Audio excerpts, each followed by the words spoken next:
This podcast is brought to you by Most Valuable Podcasts, leading the league in podcasting entertainment.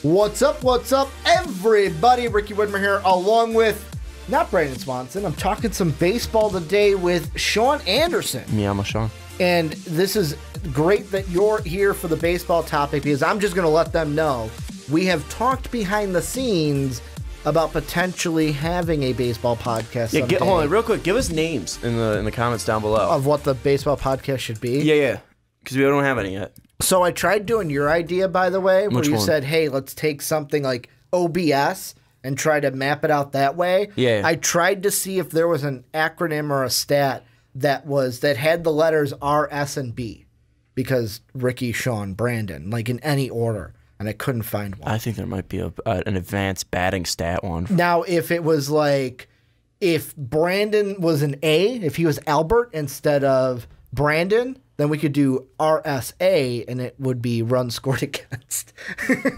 or run score averaged. What if you do last names? WA and S. WAS. Last names. Yeah. Oh wait. You're A. He's okay, S. we gotta get past this. But if you gotta donate Brandon one of your R's or A's, and then we could just do WAR. We could just that's what I was thinking. Or if his last name was R instead of S. But let us know a name down below. It would be Sean, myself, and Brandon giving you 3 baseball topics, not just one, like we bring each and every week. Housekeeping here at the beginning before we get into what we're doing. Make sure to check out patreon.com/mostvaluablepodcast. That's where you can support the channel, get a little bit in return for doing so. Check out our store link in the description where you can get an MVP t-shirt. Mostvaluablepodcast.com is where you catch MVP each and every day. Last but not least, go onto Apple Podcasts and iTunes. Give all of the MVP podcasts a 5-star rating. It would really mean the world to us. But, Sean, what we are talking about today, more importantly than our name for our future podcast, although that is very important, as well as we are stuck and we have hit the writer's block.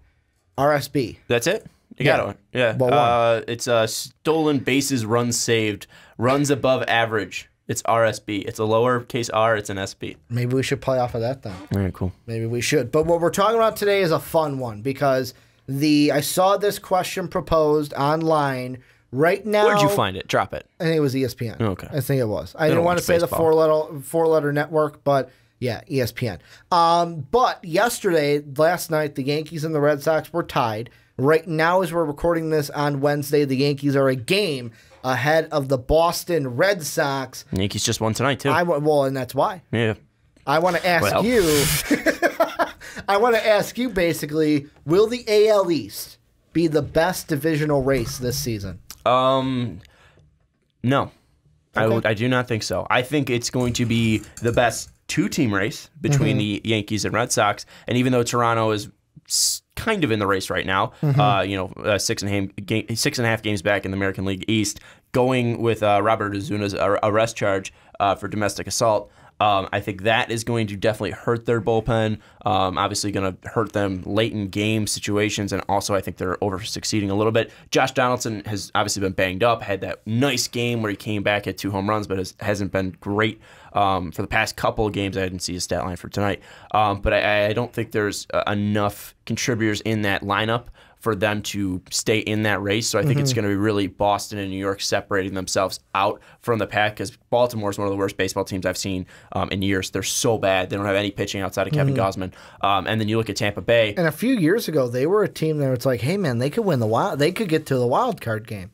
Yeah, they were in the playoffs for a couple of years. Machado, Chris Davis when he was actually hitting the ball. Paulo Jimenez was on that team. Well, when Chris Davis was smashing the ball out of the ballpark. So, and then Tampa Bay is still a young team, but they don't have it. They don't have enough to really keep them in a playoff race. They might win some games, and they might even finish third in the AL East, but I just don't think they have enough on that team. So I think it's going to be a fun race between the Yankees and Red Sox, because I think they're clearly the best 2 teams. They're clearly making the playoffs. They might even be the best. I won't say the best 2 teams in the AL just because of how great Houston is. But I think, speaking of Houston, the best race, not only in the AL, but in the MLB, is going to be in that West. The Houston Astros, the Los Angeles Angels, Seattle Mariners, the Oakland Athletics, and even the Texas Rangers I'll throw in there. I think all 5 of those teams will at least be competitive when it comes July. Obviously, the A's and Rangers, less likely so, but I think Seattle is 100% legit.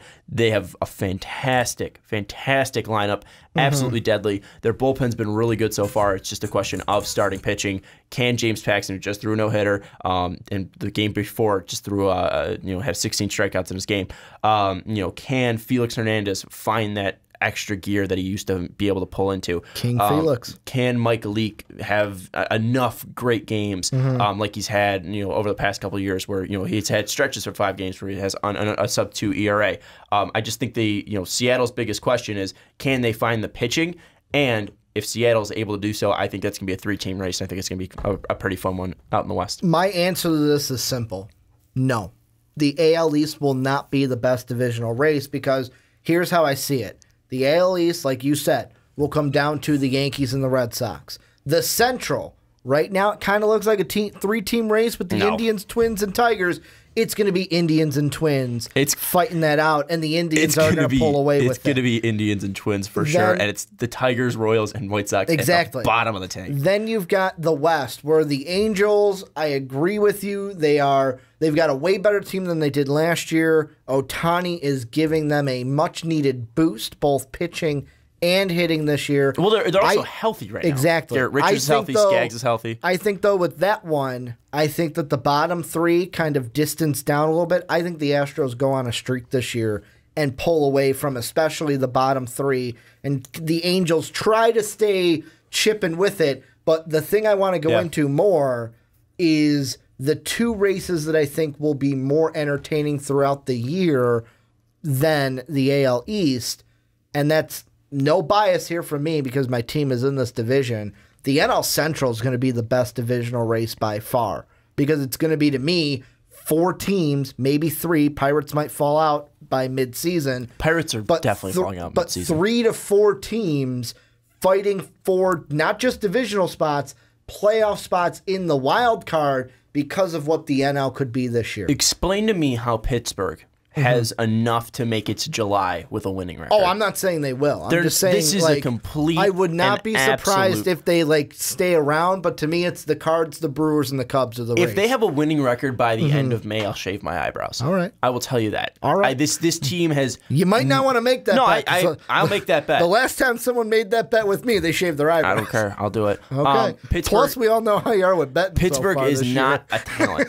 It's not a talented team. Chad Kuhl is your is your ace right now. I mean, They traded Andrew McCutchen this offseason. Yeah, and Garrett Cole as well. Yeah. But I mean, you look at who is lighting it up for the Stros. Again, you look at with that pitching staff. Kuhl's out there. Talian's been, a guy that had a really great 3 starts and then just has been struggling from there. Yeah.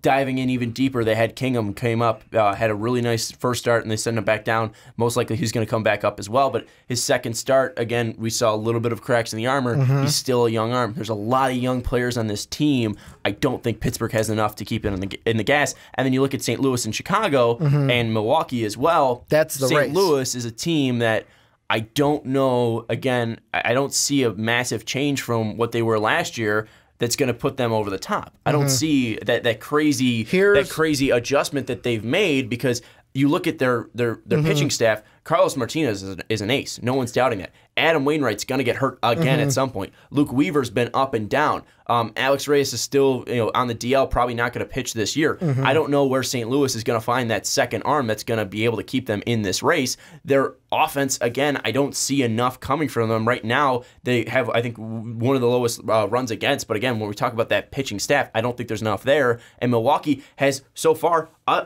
atrocious offense. Absolutely horrible. I know there's a ton of players that can pop off on that offense. They were a great offensive team last year, but so far Milwaukee's one of the worst offenses. Chicago should be running away with this, and they haven't done that yet. No. So I don't think this is going to be entertaining. I think this is just going to be kind of pathetic. No. I'm saying that there's 2 divisions, and that's the first one. The second one is the NL East. And I know what you're saying. Ricky, the Braves and the Phillies are going to fall off. Just wait for it. No. Just wait for it. I'm not saying that. But you're putting words in the mouth. No, not your. I'm just saying in general, people. But you look at this division right now. The Nationals aren't playing where we thought they would. You've got they're injured as well. You got the Mets where they came out gangbusters and now have kind of come back down to earth a little bit. But like Brandon and I said, I believe when we talked 2 or 3 weeks ago about their schedule, it's a harder schedule coming up than where they were. Those to me are the two divisions. And the reason why those races are going to be more important or more, I'm going to say, entertaining than, let's say, the AL East is because the added implication of, holy shit, we got to win the division, because if we don't win the division, there's a chance we don't make the playoffs. Because think about it. We just mentioned, I'll say 7 teams because I'll take the Pirates out of it for you. 7 teams right there. Add another team because the Rockies aren't going to contend with the Diamondbacks for the division, I think, but they're going to contend for a wild card. You got to throw in the Dodgers as well. And the Dodgers have been absolutely banged up. Because of the wild card race overall in the NL, that is going to impact the divisional races and why they will be. Because let's be honest, the AL East will probably be Yankees or Red Sox win it. The loser goes to the wild card. Oh, then you've got, who's going to get the second wild card spot? The Angels or the Twins? Whereas this will have I think 8 to 10 Angels, teams. Twins, Mariners as well. I think this is totally tossing off. But the NL could be 8 teams, 8 to 10 teams fighting but it was for like, two it was wild like card this last spots. year. And again, this isn't. We're not talking what's going to be the best wild card race. We're talking which one's going to be the best division. Because of that wild card race, could put more implications, a more impactful implication but we're talking on about the division. I think the Chicago Cubs, again, based on talent, you think they'll run away with it? I think I think they should run away with it. Again, last year they didn't run away with it, and they should have ran away with it. I don't know where this team is at. Darvish just got put on the DL for flu-like symptoms, but even before that, I don't think that was a flu that was going around that was affecting his pitching. The Central is a team that'll give your Orioles a run for their money is worse than the MLB with the Reds. The Reds are not good this year. But the Reds are young. I mean, like the Reds are totally young. They don't have a manager. Like the Reds, I understand why they are bad. And they also just sent Devin Morasco to the cash Mets. For Matt Harvey. For the Dark Knight. It's such a it doesn't matter. A deal doesn't matter because Matt Harvey is probably going to get rocked in his first fucking outing. It's the Dark Knight, man. Yeah, post like a 5.34 ERA, and then Morasco is going to get hurt in the next 3 games. So it doesn't matter. It's a wash. Bet's got cash. That's all that's going to boil down to. If we're talking divisions, though, again, Chicago should run away with it. Yeah. And I don't. And if they don't, I think it's going to be more of a pathetic race than anything because St. Louis, Matt Carpenter isn't hitting. Colton Wong has been consistently just pathetic. Outside of really Yadier Molina and the good old boy Tommy Pham, there isn't really like solidified stars on these teams. Like Jose Martinez is young and good. They just swept the Cubs. They just lost 2 games. Right? I know. And the Cubs just won 3 games straight against the Mets. And that might not have even happened because there was 2 walk-offs and Jason Hayward jumped into a wall and gave himself a concussion. True. So, I mean, like, again, I think that what should happen is Chicago should pull away with it. And again, maybe it makes it interesting, but I think that if we're looking at it, Chicago can go on a run and just completely pull themselves away in this division, and then it just comes to a race for second place between St. Louis and Milwaukee. Arizona, again, with the way they've been rolling, I think they're a clear number 1, and Colorado's a clear number 2. Los Angeles down there, I think they could be a possible dark horse if they get healthy, but that's going to be one. I think the one I agree with you, though, is the NL East. I think Atlanta, even though they're extremely young, they have talent. Freddie Freeman is one of the best, if not the best. I would say one of the best, because I'll give still Joey Votto the best first baseman in the MLB. But Freddie Freeman is a top 3 first baseman in this league. That rotation, while young, is still good. Sean Newcomb has been taking down his walks. His big thing for him was control throughout the year, and his Ks are absolutely deadly. This guy can strike out, has a nasty breaking ball pitch, has a really good changeup in this last outing, and also has a decent enough fastball to get him by. You look at Julio Teheran. He's a guy that has at least experience in the MLB. Soroka, who came up, had a nice a great first outing, then got rocked in his second one, but I still think he could be a decent arm for them. They have at least 3 pitchers, even Mike Fulte. I think he's a guy that's at least going to be a decent 4th starter for you. So I think they have 4 quality arms in that rotation. And don't forget, he's injured right now, but when they get Dansby Swanson back, that's another that lineup jolt too. into their lineup. That's what the best part about them is that lineup is Ozzie Albies, Acuna. He's new, so I'm going to mess up his last name. I'm also not Hispanic or have that Latin American flavor. But Albies, Ronald Acuna, you have Freddie Freeman, Kurt Suzuki is having his best year so far. Nick Markakis leading that team in I was about to RBIs. say, and the best player in baseball, Nick Markakis, just hit a home run tonight. I was building up to the Nick Markakis thing. 28 ribbies so far on the year for him. And he's a guy that's quietly going to maybe get close to 3,000 hits. Again, I just love what that team brings, and I know they're young, but I think Atlanta is a team that can definitely get past. And they also have a good bullpen as well. You look at Minter in the back end. I think that they have a lot of guys. I just can't pull up the Braves bullpen in my mind right now. But Minter is on my fantasy team, so that's the only reason I have Minter in my mind. And then also with the Phillies, you have interesting pieces. I think that's the team that could fall off. But even then, Washington, when they get healthy and Bryce Harper isn't their leadoff hitter and they can slot in Spanky Eaton into there, Daniel Murphy's back into that, that's a Washington team that's probably going to get up and contend with the Braves. And then the Mets, hey, if they're ever healthy, Syndergaard and DeGrom are both healthy and turning it on at the right times, and Conforto's fully healthy, Jay Bruce gets in the swing of things, I think the Mets can still be a team that finishes third and be tight. So I think the NL East and NL West, or AL West, have those three teams that I think are legit. You can even throw the Phillies in there for being a team that could play into that NL East mentality. So I think that Washington and Houston can pull away in those divisions, but I think it's going to be real close between all of them. Well, let me put it this way. In the Phillies, you were just like I stole your Markakis thing, you stole my Phillies thing. They're the team that I think will fall off. And the reason why I say that has nothing to do with who's on their team and how they're playing. Just look at the schedule. Like, they are, I'll just give you some series. 2-1 against the Marlins in that series. They sweep the Reds. They sweep the Rays. They sweep the Pirates.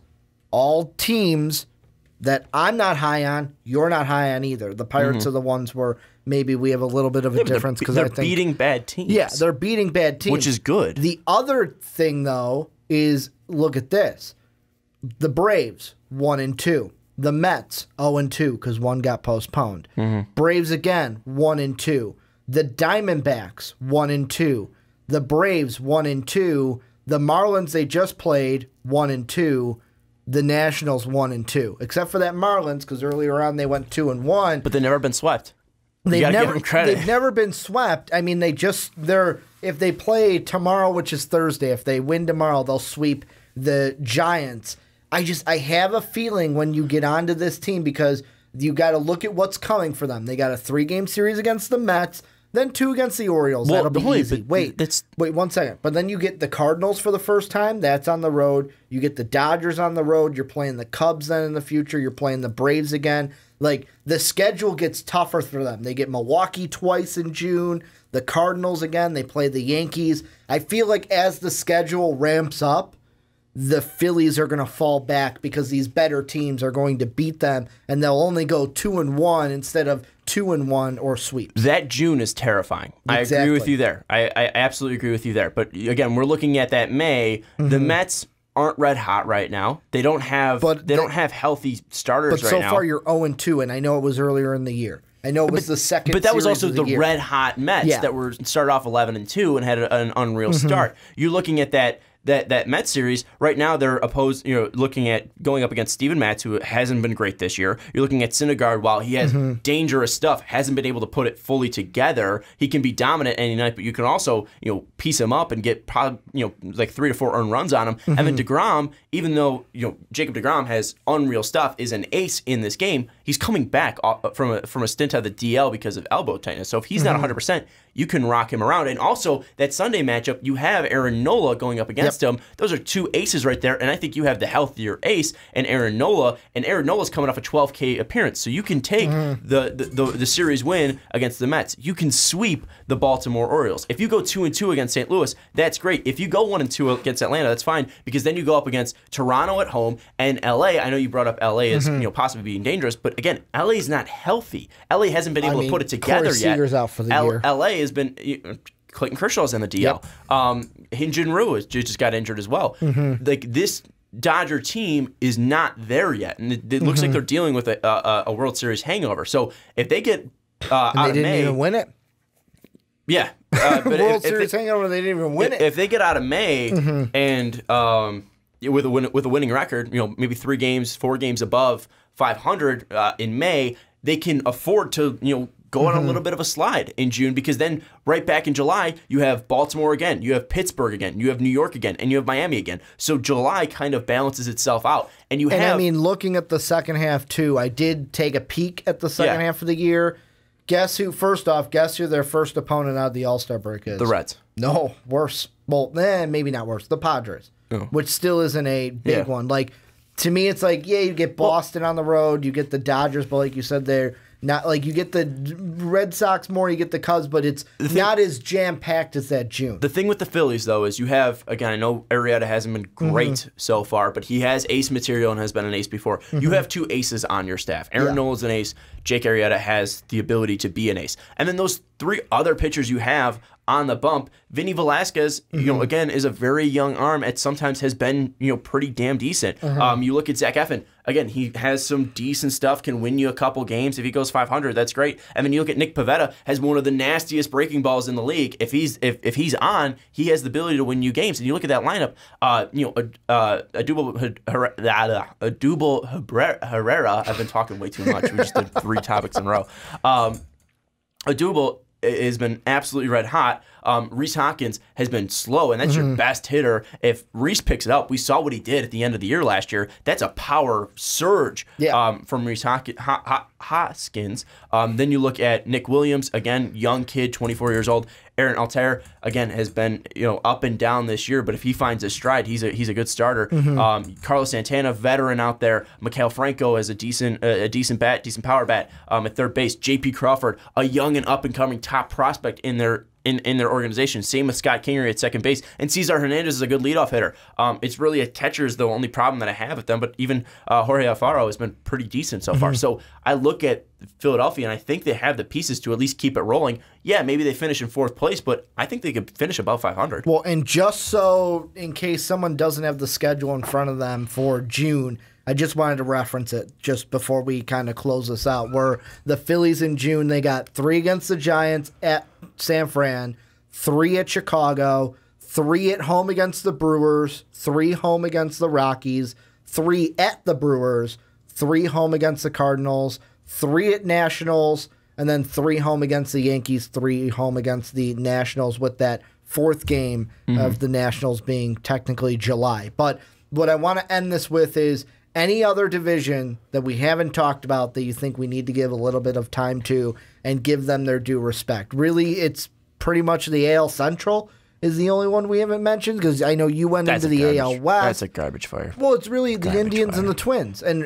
I'll tell you, not even right now. I mean, like, this was a team. This was a division just not a couple days ago that had every team under 500. And I'll tell you how it's going to end. The Indians are going to win the division, and the Twins might get the wild card. I don't even think they will. No, I think it's going to be Boston and the Angels. I think it's going to be Boston, LA, and hell, I think even Seattle finishes above Minnesota. If Seattle's able to add an arm, watch out for the Seattle Mariners. This team is legit. And you just think about if they were able to get Shohei Ohtani, sorry to bring it up, Seattle fans, if they were able to bring in Shohei Ohtani, this would have been a completely different team. You add that bat, you add that arm, that gives you a legitimate 5th starter. And I think that would be a totally different look Mariners team. I think it's obviously different, though, because, again, I think that Houston can pull away because you look at that starting staff. You look at Jose Altuve. You look at Carlos Correa. You look at the multitude of young bats they have on this team coming off a World Series, having a really good bullpen.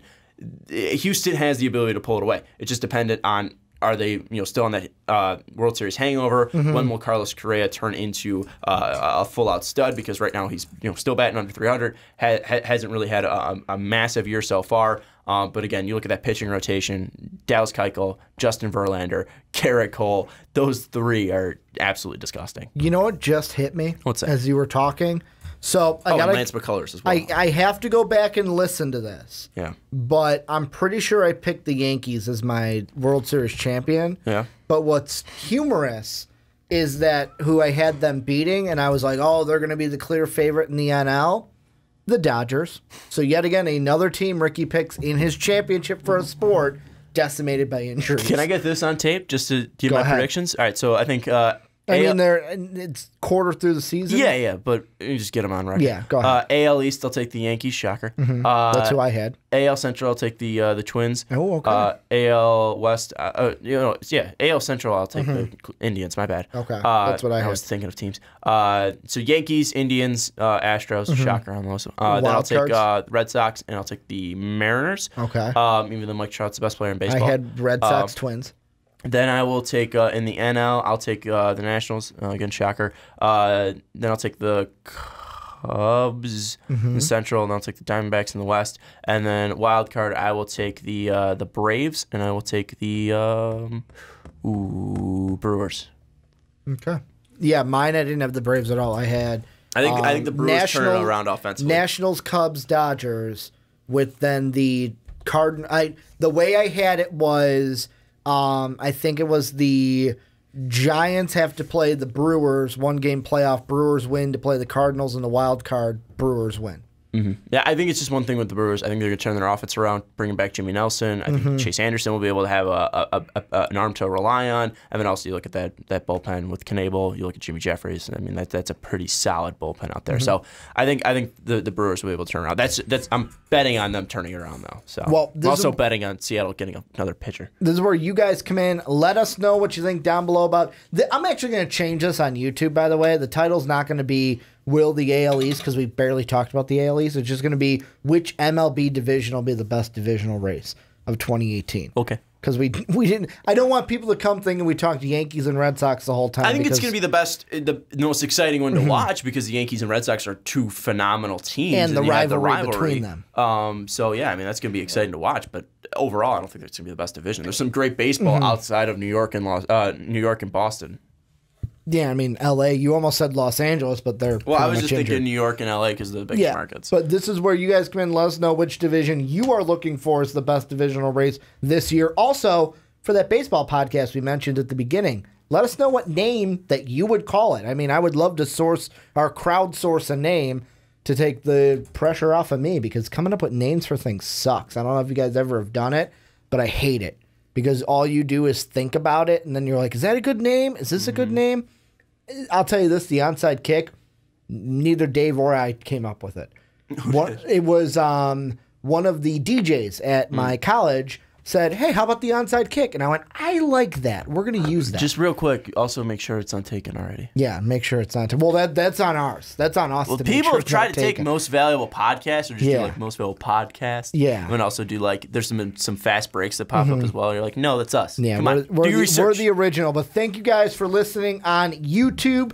Make sure to check out patreon.com. Make sure to check out the store link down below in the description. Make sure to check out mostvaluablepodcast.com. As the camera shuts off, you're looking at the MVP logo, but I am at the end. Make sure to give all of our podcasts a 5-star rating on iTunes and Apple Podcasts. Thank you guys for watching, and as always, we'll see you next time. Oh, play ball. That's a nice one. Have a good day, everybody.